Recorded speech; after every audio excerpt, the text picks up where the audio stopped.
What's up, my wizards? Dev from SBMTG on the YouTube.com. I like magic, and today we got 10 more Kaladesh spoilers on what I believe is the penultimate day of spoilers. Tomorrow, Friday morning, in case you're keeping score, I believe they're going to spoil the entire rest of the set, which is like 90 cards. They like to do that. Most of it will be, draft, limited fodder, but they like to put in a couple of good things, so stay tuned for that. But I want to talk about the spoilers from today because there's a few things that are easy to run through. There's some stuff I want to talk about, and there's a couple of cards that are just straight up tough to evaluate. So let's take a look.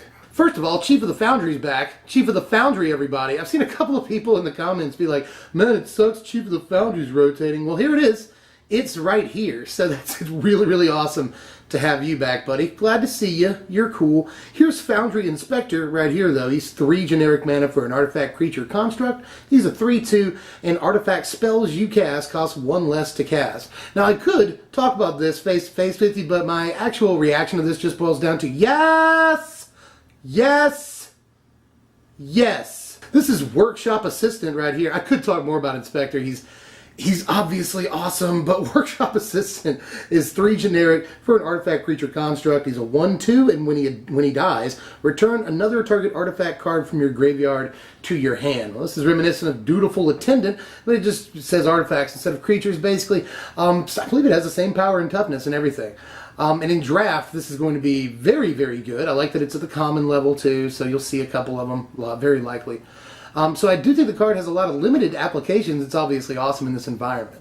Whether it sees play outside of that, I really doubt. Although, again, Pauper could definitely make use of something like this. I'm just not sure if 3 is a little prohibitive, although remains to be seen. I just don't think this is going to see, real big league like standard or modern play, obviously. And the last thing that I will just talk to you through the use of graphic is Self-Assembler. It's 5 generic mana for a 4/4 artifact creature assembly worker. When Self-Assembler enters the battlefield, you may search your library for an assembly worker creature card, reveal it, put it into your hand, and then shuffle your library. So this is, a lot of people are saying this is like the new Squadron Hawk. If it is, it's a very fixed Squadron Hawk. And do remember that in limited environments, if you get more than 4 copies of a card, whether it's sealed or draft, you can play more than 4 copies of a card in those formats. So if you get like 6 of these, it's entirely possible to play them in limited, but in standard, obviously, you're stuck at 4. And I just don't think it's going to go anywhere in a real constructed environment. Even though people say like, hey, Squadron Hawk, it's not. In no way is it that. So let's take a look now at a couple of cards that I actually want to talk to you about for a second. A second meaning a couple of minutes. This is Aire of Innovation. It's 2 mana, a generic and a blue for an enchantment. Whenever an artifact or creature enters the battlefield under your control, you may pay 1 generic. If you do, you get 2 energy counters. And you can pay 6 energy and sacrifice Aire of Innovation to draw 3 cards. This is a frustrating card to evaluate, honestly, because on the one hand, it's kind of like 5 mana for 3 cards, which isn't great, but on the other hand, there are many different ways of making energy in the format. This is an enchantment in the graveyard for Delirium decks. They may want that, possibly. So there are also pros, but there are also cons, Do you really want to spend 2 mana in a constructed format, use up an entire turn early game, basically to play this and then pay more mana for it as you move through your curve? I don't know if you want to do that either. You got to play a deck that has artifacts and creatures in it, or other ways of producing energy. I'm not sure if Control is going to do any of that. And Control might play some artifacts. But all in all, I think this is, again, a good limited piece. This environment's going to facilitate this card, I think, very well. This environment looks like it could be fast, yes, but if you're building like the blue-black artifacts deck in limited, this will almost certainly go in. But outside of limited, I'm just not really sure. It obviously has practical applications in a control deck or something, but at the same time, it just looks a little awkward, all things considered. So let me know how you guys feel about this one. A lot of people are saying it's great. A lot of people are saying it's garbage, and I see the arguments from both sides. We're actually going to talk about a couple of cards like that today where I see both sides of the argument, and it's hard to make a hardline call on it. If I had to make a real call on it, I would say this is probably not going to see real constructed play, but be a limited powerhouse. But again, could be wrong. Yes, it works with clues, but I don't know if that's going to take it all the way. Here is another card that a lot of people are saying is garbage, and a lot of people are saying is good. This is Insidious Will right here, Wedge's spoiler from the Mana Source this season. This is 4 mana, 2 generic, and 2 blue for an instant. You choose one, and you counter target spell. You may choose new targets for target spell or copy target instant or sorcery spell, you may choose new targets for the copy. Okay, so again, a lot of people are like, this is bad. 4-mana counters are just bad, period. And that's, first of all, that's not true. Like, Summary Dismissal has seen some, 3 of sideboard play and 1 of standard play already, so they're not just definitely bad. There's also Cryptic Command, which no, this is not Cryptic Command, but still 4-mana counterspell. They're sometimes good. Some people are saying this is very good, actually, in standard control, especially with how slow the format is looking to be.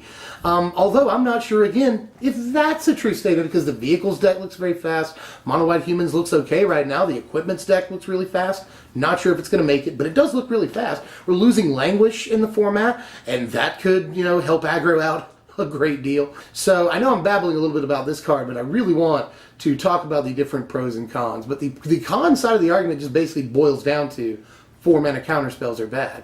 And that has not proven to necessarily be the case in formats of old. The pro side of the argument is that this card does a lot of things Control wants to do, and I ultimately agree with that. So, bad counterspell? I don't think so. 4 of counterspell? Probably not. I think we're looking at 1 to 2 copies in a main deck. And Control does look to be okay, because it got its replacement for Languish today. And no, it's not 4 mana. It costs 5, but I do think it will end up being the best 5 mana mass removal in the format, and Control will play it. So we'll look at that in just a second. But I do think ultimately that this card is probably good. I think there's like a 70% chance that we'll see this card in Constructed. This is Master of Marionettes, though. It's 6 mana, 4 generic, and 2 black. For a Human Artificer, it's a 1/3 with Fabricate 3. And whenever an artifact you control is put into a graveyard from the battlefield, target opponent loses life equal to Master of Marionette's power. So you look at this a couple of ways, you can either put this into play and give it 4 power, and whenever an artifact goes to the graveyard, your opponent will lose 4. That seems pretty good right there. Or you can spread the love a little bit, get a couple of, 3 1/1 dudes, plus this guy, and whenever an artifact goes to the graveyard, they lose 1 life. So versatility, again, key on this. I like that this does a couple of different things. And I should point out, by the way, that yes, like if the servos die, they do touch the graveyard, so your opponent will be losing life. So that's not terrible, although this does look sort of intro packy at its core. If they were still doing intro packs, this might be the black rare. And it teaches us about Fabricate and all that. So it looks intro packy, although I do like the ramifications of it.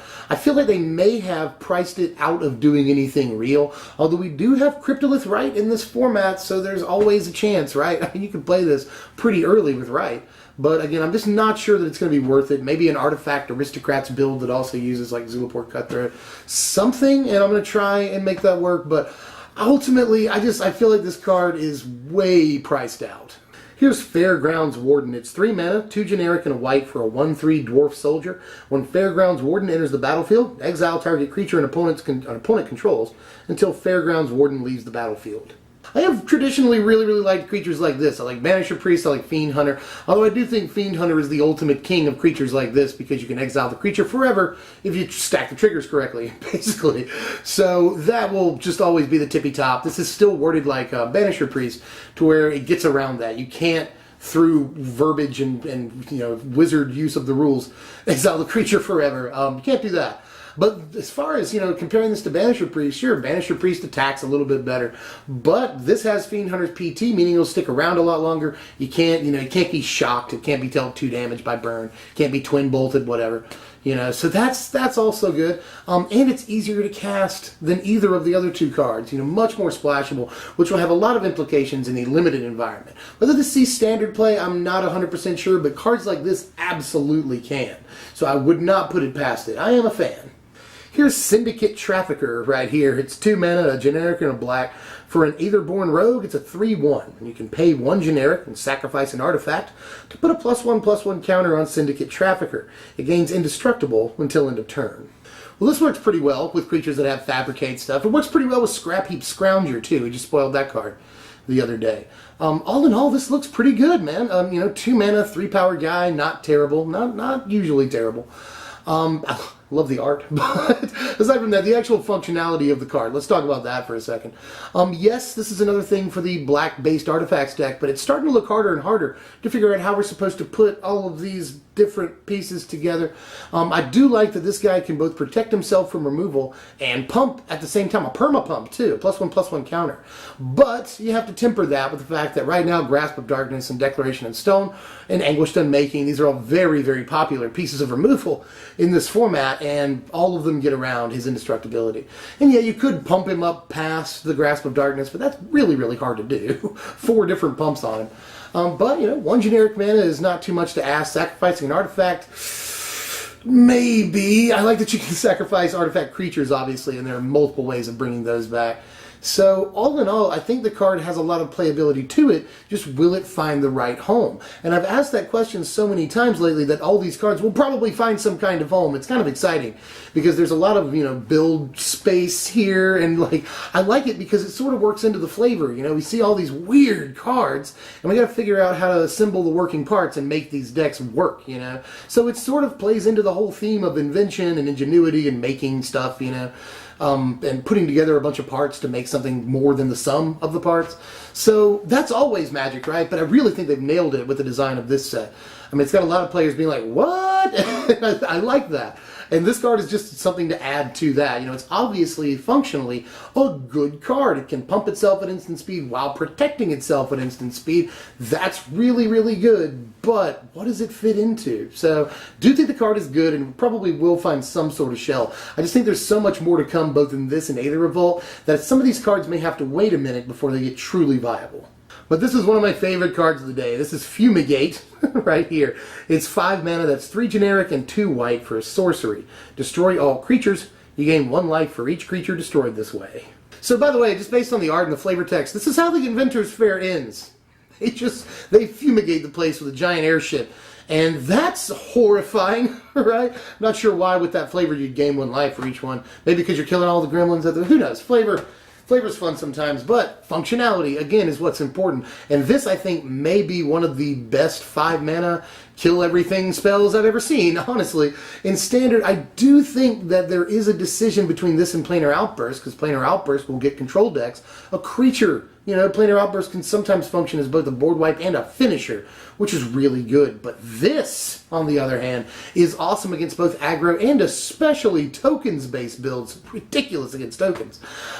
Because sometimes, you know, you'll hit your Languish on turn 4, but they'll have left you at a very, very low life total, you know. Something that's going to be very hard to crawl back from. You can play your Languish, but they can set right back up and hit you for the next, you know, 8 or 10 damage that they need to win the game. With this, you wait 1 more turn, but you put yourself in a much better position after you wipe the board. Even if you only kill 4 guys, gaining 4 life, even if you only kill 3 guys or something, gaining 3 life is actually really, really good for control, getting them back into the game. So I am a huge, huge fan of this, and I know a lot of people are saying it's bad. Some people are saying that it's just straight up boring. But again, I don't care if a card is boring if the functionality is good. And in decks that want something like this, i.e. again, control, blue-white control looking better every day, maybe an Esper control, you know.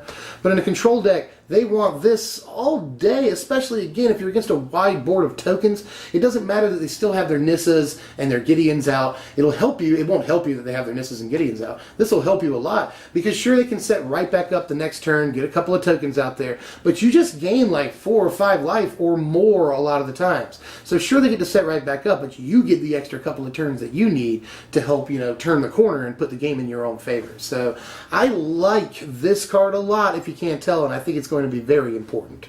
That's all I've got for now, at least. Who knows, they may slip in a couple of more a little bit later on tonight. But again, it's from what I understand, tomorrow is the big day. We'll get the rest of the set, and then pre-release is next week. So we'll be there for you, and not only will we review the stuff that's spoiled tomorrow, we'll probably do like a top 25 spoiled cards, something like that. Because the rest will be like, you know, commons, draft fodder, and stuff.